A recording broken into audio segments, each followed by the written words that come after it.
We learned yesterday that it says in the Talmud that the Megillah can be read on the 11th of the month.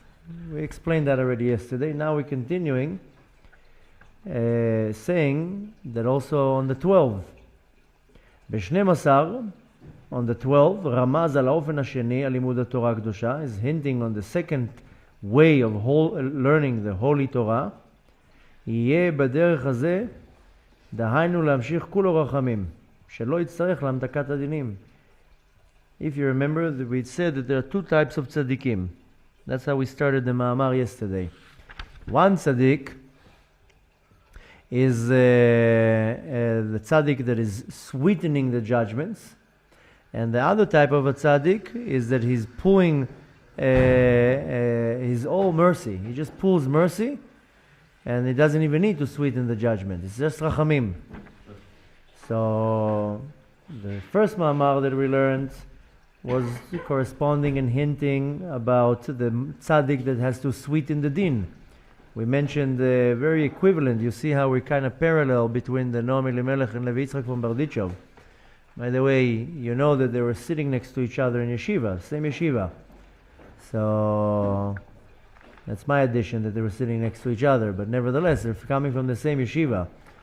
Levi Yitzchak from Berdichov and both the Noam Elimelech from Lizhansk, they both were studying in the yeshiva in Mazrij, of the Magid from Mazrij. So there's a good chance they sat next to each other, rubbed shoulders. So we see, happens to be Ashgacha Pratit, that both Ma'amarim that we're learning, even though we're talking about completely different two things, both are mentioning the same idea, that about the 11 powers of the Sitra Acha. Here we see in this Ma'amar, we learned it yesterday, that there are 12 sememanim, spices to the incense. 11. And we mention them every time we read the Mishnah of Ezu Mekoman. We say, הצריב, הציפורן, החלבונה, הלבונה, משקל 70 מנה, מור וקצייה, שבולת נר, חרקו משקל, etc. These are the 11 sememanim corresponding to the 11 powers that the Sitra Acha has. And then we explained why they covered the Mishkan specifically with 11 sheets of goat skin. And now we learned before in the Ma'amar of the Levi Yitzchak from Berdichov also about this 11, the number 11. And here in the other Ma'amar we were explaining why specifically we make Adar the leap year. Because Adar, we just gave a whole explanation before, no need to repeat it. But again, we find this number again of 11. So we know that the Sitra Acha, the other side of holiness, has 11 powers.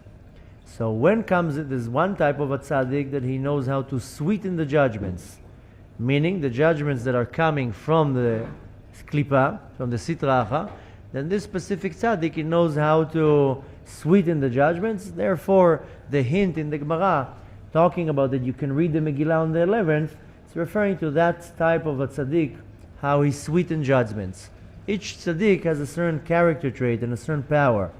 So here it's referring to a certain type of a tzaddik, that his power, his character trait is to sweeten judgments. Now we're talking about a different type of a tzaddik. Remember, we talked about two. The Gemara comes and says, you can also read the Megillah on the 12th. And actually, we're reading it on the 14th. But nevertheless, we're going to get to it because there's difference of opinion. The 11th, the 12th, the 13th, the 14th, and the 15th. These are different opinions.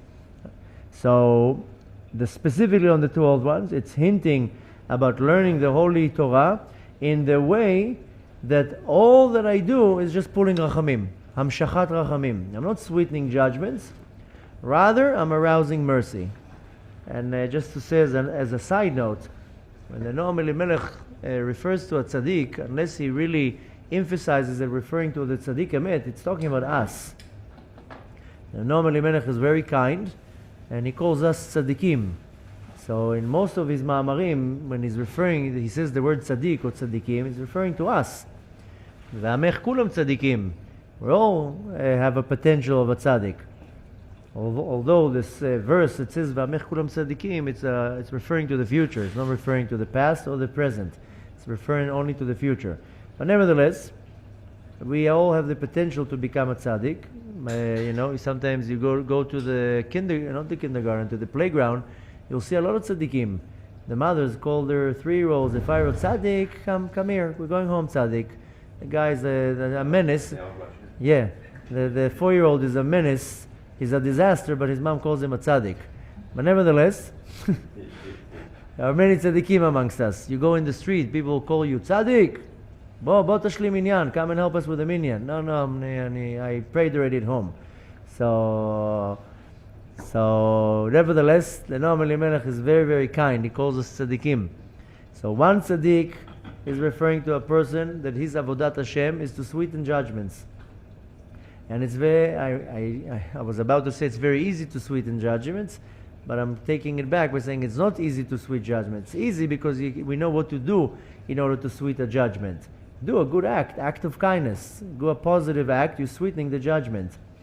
So, but technically it's easy. Practically, to sweeten judgments, you need to put a lot of effort. But this is one type of serving Hashem, and it's called learning the Torah in a way that the effect that I do is to sweeten the judgments. I now, chas v'shalom, I did something wrong, and I catch myself. I lied, I cheated, I said lashon hara, I did something, and I catch myself, and I do tshuva right away. And the Talmud explains that there are 3 types of averot. One avera is that when I do negative mitzvah, which sounds funny to say when I do a negative mitzvah, when I don't do it. I mean, there's many negative mitzvot, and not to mix meat and dairy, not to wear wool and linen, don't steal, don't kill. When I don't do, or when I actually do negative mitzvah, the Gemara says all I need to do is to do tshuva, omed sham velo zaz. He stands there till he gets forgiven, and that's it. That's the whole story. Do tshuva. Now, if a person chas v'shalom didn't do a positive mitzvah, then he has to do tshuva, and I actually mixed up the order. It's the other way around. When a person does a negative precept, then it says oseh tshuva. Tshuva puts the sin on hold, and Yom Kippur washes the sin away. And with a positive mitzvah, then omed sham ad shenimcha lo. He just does tshuva, and as long as he's stubborn, then it will be forgiven. But then, of course, there are severe sins that fall under the category of mita bidei shamayim, death by the heavenly court, or karet, that the soul gets chopped off. Then the tshuva puts the sin on hold, and Yom Kippur also doesn't help for that. It says tshuva veYom Kippurim toleh.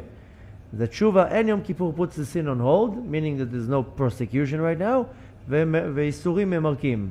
Then has to come hardship, and the hardship washes off the blemish.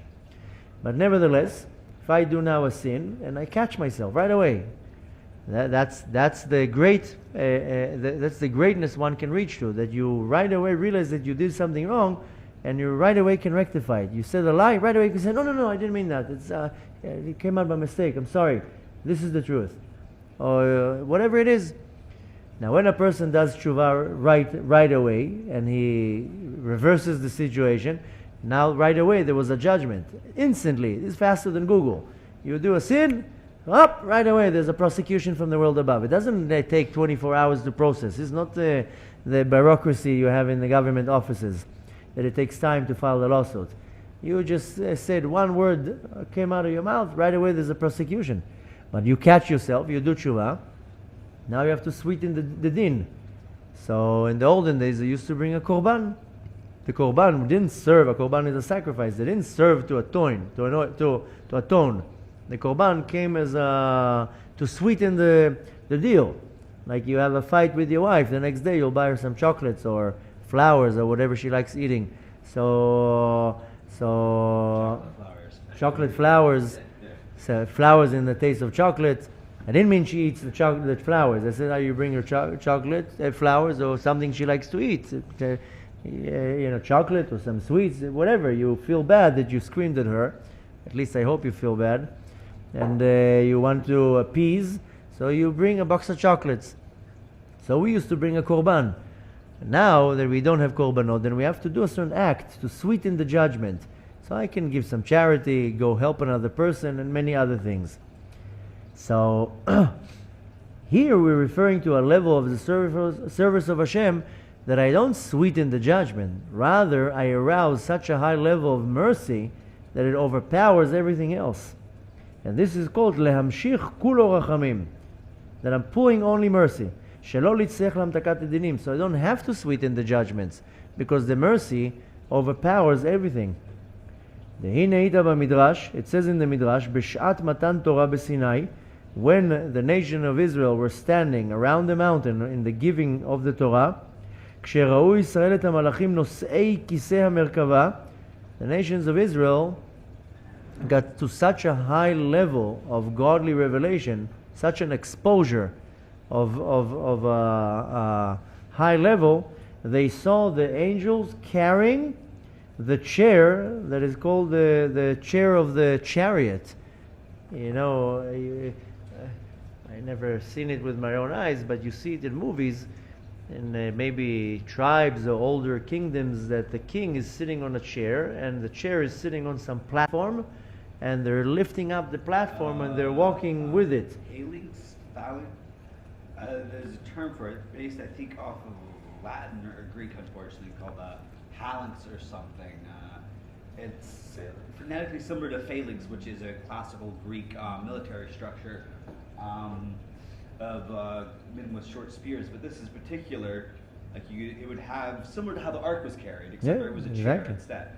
Exactly. So the nations copy exactly how we saw it, and we literally, you're right, that's how they carried the ark.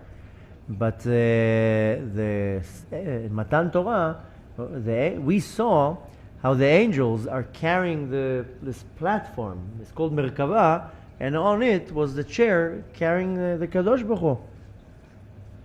והיה, sorry. והיה בכל צד ג' מלאכים. Each side was holding 3 angels, totaling to 12 angels. מיד היו מתאבים לדגלים. Right away, they had some type of a desire for flags. Okay. וציווה להם השם יתברך שיעשו להם ד' דגלים. Right away, the Kadosh Baruch Hu says, okay, so make yourself 4 flags. Why did they have this? This is what the Midrash says. They saw the angels carrying the platform, 3 on each side, 4 sides, made it 12 angels. Right away, they said, ooh, we want also. We want, like a little kid, you're taking him into the store. Oh, I want that. I want that. Hashem says, okay, so make yourself 4 flags. This is what the Midrash says. Matam, what's the reason for that? Shehaya ta'avatam u'tshukatam ladgalim. What caused them to have a desire to a flag? U'michamat sharu godel ahava v'ni'ima v'nechmada shel hamalachim. Yeah, that's what we're referring to. Called the leader, actually. Leader? That's what it's called? The leader? Litter in English. Litter? Litter? Yeah. Okay, so that's equivalent. That's where they got the idea. But nevertheless, also, it's where the word sedan comes from as well. Sedan. That's funny. Yeah. Yeah, for size. Yeah, luxury. So nevertheless, why did they have this desire for the flags? Because they saw the great love, and he describes it ne'ima ve'nechmada, pleasant and nice. The angels had such love to the Kadosh Baruch Hu, and the souls of the nation of Israel didn't get jealous. They just got aroused. Wow, we also want.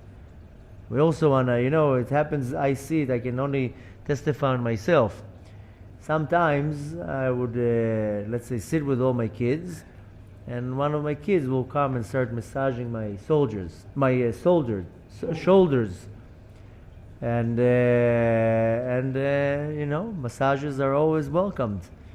So suddenly, all of them come. I want to massage you. I want to massage you. Then one grabs my hand, another grabs my leg, the other one the foot, and I'm like sitting there like, and I have kids massaging all my body parts. So why? Usually, if I would tell them by themselves, come massage, no. But when they see that one does it, then everybody wants. So same here. The souls of Israel, they saw the angels carrying Hashem in such love, in such a pleasant love. They were like, oh, we want to also. We also want to carry you. ולפעמים כשיעשה אדם מצווה אחת בשלמות, אפשר לו לדלג את כל המדרגות בפעם אחד לבוא לאהבה שלמה. Wow, look at that. It says sometimes a person can do one mitzvah, but he does it בשלמות, completion, 100%. אפשר לו לדלג על כל המדרגות, he jumps all the levels, he skips all the levels, and in one shot, he comes into a complete love to the Kadosh Baruch Hu with one mitzvah. To reach to a level of real love to the Kadosh Baruch Hu, that's not easy at all. But obviously it's possible. וזהו ודגלו עלי אהבה. There's a verse in שיר השירים that says ודגלו עלי אהבה. אל תקראי ודגלו, אלא ודילוגו. Don't say דגלו, his flag, rather dilugo, him skipping. לדלג is to skip. So why skipping? Because you're skipping all the levels. I've mentioned several times that in the book that is called The Gates of Reincarnation, the Arizal explains that in the level of Ruach, the level of Nefesh, the Nefesh has to climb 50 levels in order to refine itself and to reach to a completion. How does he get to the number 50? Because the souls correspond to the worlds, and each world has 5 partzufim. The Nefesh comes from the world of Asiyah, so in Asiyah there are 5 partzufim, and each partzuf has 10 sfirot. So that in itself, 5 times 10 is 50. Very quick calculation. The Arizal says that the Nefesh has to climb 50 levels of all the world of Asiyah in order to reach the 50th level. If it does that, then it's called Nefesh Metukenet. The soul has reached the rectification, the Nefesh. Then it gets to the next level, Rama Yitzirah, and it receives the Ruach. The downfall in the system is that you can climb and climb and climb and climb and climb, and one shot you fall. Once in, the woman in the red dress. Yeah, the woman in the red dress, and whoop, you fall to the bottom of the game. So I gave an analogy that it's equivalent to the game that we called Chutes and Ladders. We call it Snakes and Ladders, but sometimes when I say Snakes and Ladders, people correct me and say in England it's Snakes and Ladders. I think in America they call it maybe Chutes and Ladders. Chutes and Ladders, yeah. But nevertheless, They have a separate room thing, a religious thing, and then that's called Snakes and Ladders. okay, so we call it Snakes and And Ladders. they have pictures of if you do something wrong, an Avera, then you go down. That's exactly the analogy that I gave, that you know. That is pictures. So. Yeah, that's the analogy that I gave, that you look at this game, there's a board, and you throw dice, and you start walking on the board, and your aim is to reach to the top. And if you hit a ladder, then you jump up. And if you hit a snake, then you slide down. So the snake, whoever invented this game probably learned Kabbalah, and he knew that when you meet the snake, then he pulls you down. The Nachash. So this is the game, up and down and up and down, and whoever gets to the top is the winner. Same thing here, when I have to refine my nefesh, I can hit the snake. The snake will, the Yetzer Hara will trick me and I'll fall down in my level. Then I have to brush all the dirt off, itna'ari ma'afar kumi, and move on. Livshi bigdei tif'artei chami, move on, just keep on moving, then yehush ba'olam. So, but sometimes I can hit a ladder. And the ladder will jump me to a high level. This is called to skip, ledaleg. Because a person, he says here very clearly, now we have a clear source, that a person can do one mitzvah, bishlemut, the mitzvah has to be perfect. with all your heart, with the right kavanah, with the right intention, no ego, no desire, no intentions, no negative, of course, no agenda. One mitzvah, and you shoot all the way up. You skip all the levels, and you reach to the highest level of ahava shlema, complete love. And this is this shoots and ladders. You just jump on a ladder, and whoop, you jump up. This is called dilug. In Shir HaShirim, it says, "V'diglo alai ahava." His flag comes to me as love. Our sages say, no, don't say diglo, ella dilugo. Don't say the flag, rather the dilug, the skipping. Alai ahava. When you do a dilug, a skipping, then alai, on me, I bring this love to the Kadosh Baruch Hu, remez ledvarenu, as a hint to what we're saying, שיכול האדם לדלג ולבוא לידי אהבה שלמה. That a person can skip and come into complete love, to a very high level of love to the Kadosh Baruch Hu. וזהו דאית בגמרא קיימו וקיבלו ודרשו וקיימו. This is what it says in the Gemara, that they have fulfilled and received, learned and received, למעלה מה שקיבלו למטה ישראל, קיבלו עליהם התורה. How did they manage to overpower the decree of Haman? On Purim, they really received the Torah.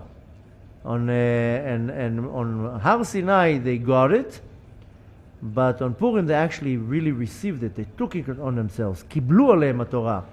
On Har Sinai, they just got it. But on Purim, they said, okay, now we're actually really mamash taking it. Exactly, the Naaseh. In Mount Sinai, they did the Nishma. They will hear. Now they did the Maaseh. אז בימי אחשוורוש, at the time of the אחשוורוש, ולכאורה כי עד ימי אחשוורוש לא קיבלו להם את התורה. Seemingly it seems that they didn't receive the Torah till the time of אחשוורוש. אלא העניין הוא שלא היו יכולים לבוא לידי הרצון הזה של אהבה עד שראו גודל הנס שנעשה להם בימי אחשוורוש. It's not that they didn't receive the Torah, rather they didn't reach to the level of this desire of this unbelievable love to Hashem only after they saw the miracle that happened in Purim. וכשנעשה נס לאדם מחמת זה, יבוא אדם לידי אהבת הבורא ברוך הוא באמת. When Hashem does for you an unbelievable miracle, that's how you come to this unbelievable level of love, of you really love the Kadosh Baruch Hu. And this is what it means when it says in the Megillah, וזהו אורה. It says, וליהודים הייתה אורה ושמחה וששון ועיקר. So the word אורה, what is אורה? Well, you can translate it as light. But it says no, אורה זו תורה. The אורה is the Torah.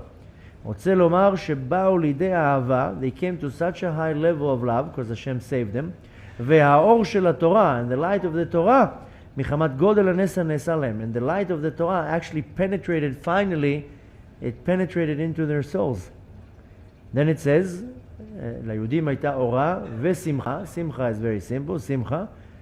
It's actually the interpretation is that Ora is the Torah, Simcha is the festivals, and Vikar is the Tefillin. Vikar is the Tefillin that we have. Kasher perashti kvar Tefillin udvekut. Tefillin is hinting on this closeness and this unity with Hashem. ואז קיבלו להם את התורה. Then they accepted the Torah ברצון, with will. שבאו לידי מדרגת אהבה. Because they came to the level of Ahava. In the mountain, they received it with fear. They were all trembling there. In Purim, they received it with love. Bezrat Hashem will continue tomorrow with 13, 14, and 15. 13, 14, and Tetvav. But this is concluding the two levels how we can serve Hashem. One, what we spoke about, is sweetening the judgments. This type of serving of Hashem is just pulling mercy. How? When I arouse this unbelievable love. When I arouse love to the Kadosh Baruch Hu, I'm able to pull down on me this shefa of mercy, of rachamim. This will overpower any din. And that can be done with great love to the Kadosh Baruch Hu. And I need to arouse this love to Hashem.